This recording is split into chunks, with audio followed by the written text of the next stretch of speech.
আগামী অর্থবছরের প্রস্তাবিত বাজেটে কৃষি, মৎস্য ও প্রাণী সম্পদ উন্নয়ন ও খাদ্য নিরাপত্তায় ৩৮,২৫৯ কোটি টাকার বাজেট প্রস্তাব করা হয়েছে, যা গত বছরের বরাদ্দের চেয়ে ২,৩৭৯ কোটি টাকা বেশি। এবারে এই খাতে বরাদ্দ মোট বাজেটের প্রায় ৫%। কৃষি উৎপাদনকে উৎসাহিত করতে ভর্তুকি অব্যাহত রাখার কথা বলা হয়েছে বাজেটে। বিস্তারিত মনিরুল ইসলাম মিন্টুর রিপোর্টে। কৃষিতে নতুন নতুন উদ্ভাবন এবং উৎপাদন সহায়ক নীতিকৌশল কৃষি খাতের বিপ্লবের মূল চালিকা শক্তি হিসেবে ভূমিকা রেখে চলেছে। এক্ষেত্রে বিভিন্ন প্রকার ফসলের জাত ও প্রযুক্তির সম্প্রসারণ, সুলভ মূল্যে সার ও বীজ উপকরণ, সেচ এলাকার সম্প্রসারণ এবং কৃষি যান্ত্রিকীকরণকে গুরুত্ব দেওয়া হচ্ছে। অর্থমন্ত্রী তার বাজেট বক্তৃতায় উল্লেখ করেন, ২০১০ থেকে ২০২৩ সাল সময়ে ১,৩৩,০০০ বিভিন্ন প্রকার কৃষি যন্ত্রপাতি সরবরাহ করা হয়েছে। এছাড়া হাওর ও উপকূলীয় এলাকায় ৫১,০০০ কৃষি যন্ত্রপাতি সরবরাহের কার্যক্রম চলছে।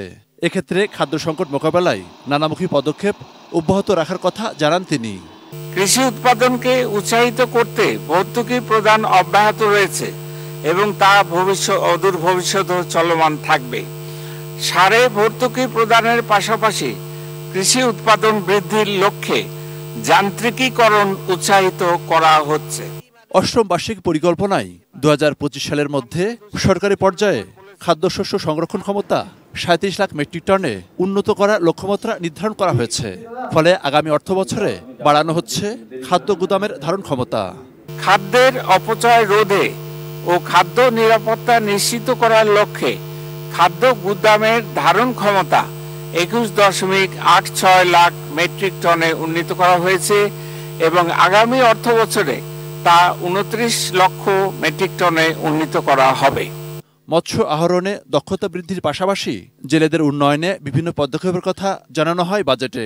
এছাড়া মৎস্য খাতের পাশাপাশি গবাদি পশু এবং হাঁস মুরগির টেকসই জাত ও রোগ নিয়ন্ত্রণের মাধ্যমে স্মার্ট লাইভস্টক সেক্টর গঠনের কথা জানানো হয়। কৃষি খাত সহ মৎস্য ও প্রাণী সম্পদের উন্নয়ন এবং খাদ্য নিরাপত্তা নিশ্চিত করার লক্ষ্যে আগামী ২০২৪-২৫ অর্থ বছরে ৩৮,২৫৯ কোটি টাকা বরাদ্দের প্রস্তাব করছি। ২০২৩-২৪ অর্থ বছরে এই বাবদ বরাদ্দ ছিল ৩৫,৮৮০ কোটি টাকা।